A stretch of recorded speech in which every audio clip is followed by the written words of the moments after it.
आप जानते हैं लेडीज और बंदे क्या बोलते हैं, कई बार बंदे बोलते हैं मैं अपनी पत्नी के साथ इसलिए हूं क्योंकि मेरे बच्चों की वजह से। हाँ, और पत्नियां बोलती है मैं ਇਹਦੇ ਨਾਲ इस करके हाँ क्योंकि अपने बच्चों की वजह ਦੇ ਨਾਲ ਅਸੀਂ इकट्ठे हैं। अगर आप इस कैटेगरी में हैं तो आप ऑलरेडी फेल हो चुके हैं अपनी मैरिज लाइफ में।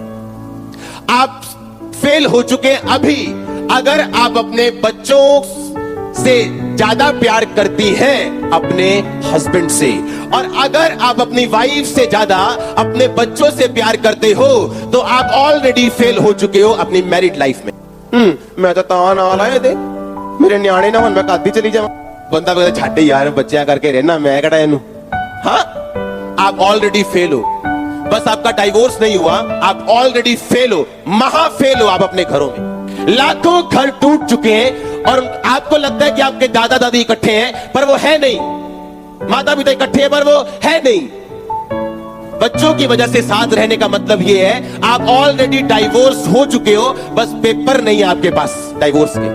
बाइबल कहती है अगर पति और पत्नी एक मन नहीं है तो उनकी प्रार्थनाएं रुक जाएंगी। बाइबल कहती है, पौलुस ने कहा तुम्हारी प्रार्थनाएं ना रुके और शैतान का दाव तुम पर ना चले, इसलिए पति और पत्नी दोनों एक मन रहो। हालेलुया।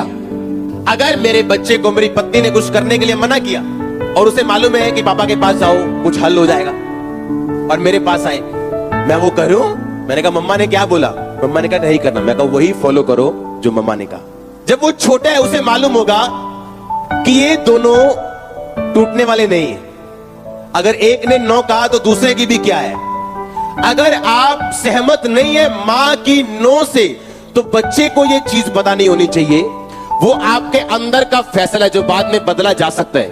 बाप का फेवरेट ये, मां का फेवरेट ये, रखो फेवरेट, पर मां और बाप का नंबर 1 फेवरेट वो आपस में होने चाहिए, उनके बच्चे नहीं। अगर आपके बच्चे आपके फेवरेट हैं, आपका हस्बैंड नहीं या आपकी वाइफ नहीं, तो आप उस बंदे के समान हैं जो हीलिंग तो चाहता है पर हीलर को नहीं चाहता, जो चंगाई तो चाहता है पर चंगा करने वाले प्रभु यीशु मसीह को नहीं चाहता, जो एक फादर का, एक मैन ऑफ गॉड का मसा तो चाहता है पर उस मैन ऑफ गॉड को नहीं चाहता। कितने मूर्ख है वो इंसान जो अपने बच्चों से तो प्यार करते हैं, बस जिस शरीर से, जिस औरत से वो बच्चे निकले हैं उसको वो नफरत करते हैं। क्या मूर्खता वाली बात है कि जिस शरीर से तुम प्यार करते हो बच्चों से, वो जिस शरीर से निकला है उससे तुम नफरत करते हो। आप ऑलरेडी अपने डिजास्टर की, अपने विनाश की भविष्यवाणी कर चुके हो ये बात करके। हो सकता है आप किसी और बात पे सहमत हो और वो किसी और बात पे सहमत हो, पर आपकी जो बाइबल सामने खड़ी है वो एक ही बात पे सहमत है। और अगर आप दोनों क्रिश्चियन हैं तो आप बाइबल पे आके खड़े हो जाएंगे। और इसीलिए तो क्रिश्चियन लोग मरते नहीं। क्यों? अगर एक का दिमाग और है और एक की सोच और है तो आप बाइबल पे आ जाओगे जो एक ही सोच पे। इसीलिए अगर आपकी वाइफ क्रिश्चियन है और आप क्रिश्चियन है और दोनों आत्मा में बढ़ना चाहते हो तो आप ऑलरेडी स्वर्ग में हो।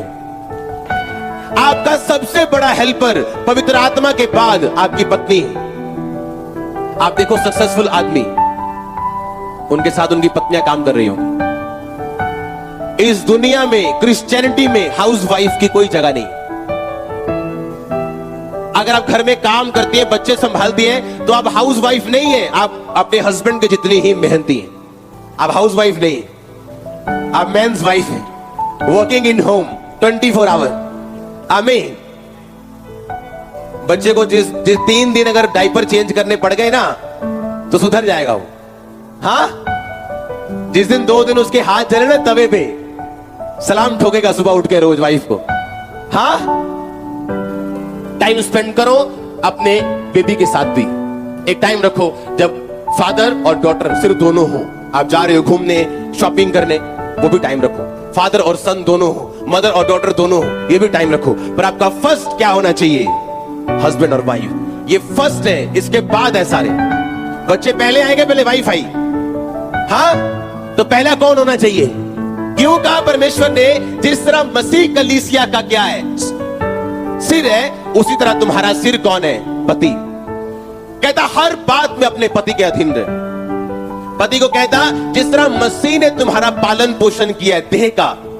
आपको अच्छा लगेगा जिस दिन यीशु मसीह आपकी प्रार्थना ना सुने, आपकी जरूरतों को पूरा ना करे? क्योंकि आप उसका शरीर है, वो आपको त्याग दे, आपको अच्छा लगेगा? यही महसूस होता है आपकी वाइफ्स को जब आप उन्हें त्यागते हैं। पर दोनों में कोई इंटीमेसी नहीं, कोई ध्यान नहीं, आपस में कोई प्यार नहीं। और बाइबल क्या कहती है? अपनी पत्नी से अपने समान प्यार कर, अपने पति के अधीन रहे। हालेलुया।